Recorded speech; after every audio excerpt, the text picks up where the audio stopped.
सर्वांना good morning. तर सुंदर अशी देवपूजा माझी सकाळी झाली. त्याच्यानंतर रक्षाबंधन होतं.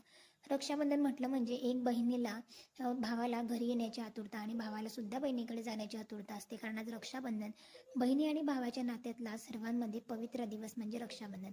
प्रत्येक बहिणीला एक भाऊ असतोच आणि प्रत्येक भावाला मात्र एक बहीण असते. आणि ज्यांना नसते ते मात्र सुद्धा दुसऱ्या बहिणीचं रक्षण करण्यासाठी राखी बांधून घेत असतात. जेणेकरून आपण जर बघितलं तर आता रक्षण आणि संरक्षण या खूप वेगळ्या गोष्टी होऊन गेलेल्या आहेत. म्हणून आजचा दिवस मात्र सर्वांनीच गोड मानून आनंदात साजरा करायचा आहे. जेणेकरून प्रत्येक भाऊ जर आपल्या पाठीशी उभा राहिला ना तर आपल्याला अजिबात घाबरण्याची गरज नाही.